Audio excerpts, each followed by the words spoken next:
सबसे पहले मैं अपने शिव गुरु के चरणों में प्रणाम करती हूँ। मैया भवानी के चरणों में प्रणाम करती हूँ। समस्त देवी देवता के चरणों में प्रणाम करती हूँ। और इस संसार में जितने गुरु भाई बहन हैं सबको प्रणाम करती हूँ। शिव शिष्य राधिका के प्रणाम स्वीकार हो।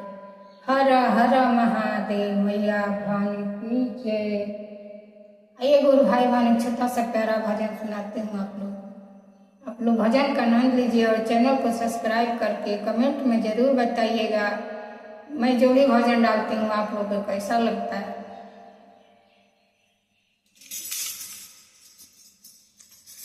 शिवा गुरु भेजी दिहले डोलिया तो चारी गो कहारवा बाणे राम।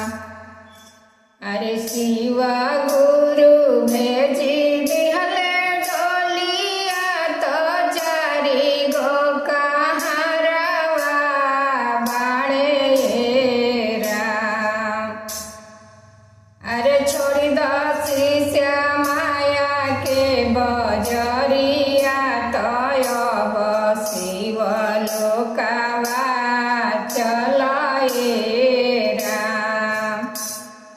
अरे छोड़ी दो शिष्य माया के बजरिया तो अब शिव लोकावा चलाए राम।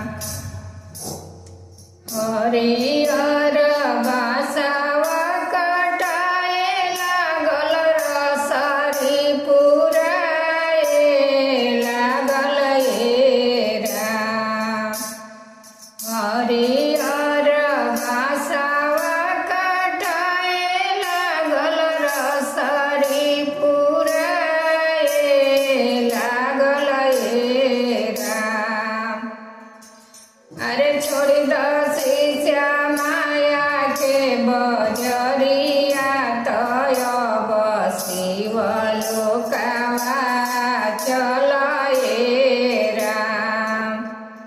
शिव गुरु भेजी दिहले डोलिया तो चारी गो कहरिया बाणे राम। चारी गो कहरिया बाणे राम। छोड़ी दो शिष्य माया के बजरिया तो अब शिव लोकावा चलाए राम।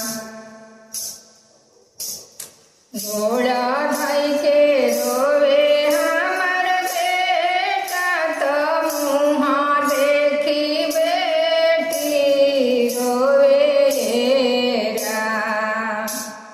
घोड़ा भाई के रोवे लगले बेटा तो मुँह देखी बेटी रोवे राम। अरे टुकुर टुकुर ताकेली पतोहिया तो जीव के जंजालवा छूटल राम। अरे टुकुर टुकुर ताकेली पतोहिया तो जीव के जंजालवा छूटल राम। खोजे लगली चाभिया के पूछावा तो अब मलकिनिया बनबिए राम।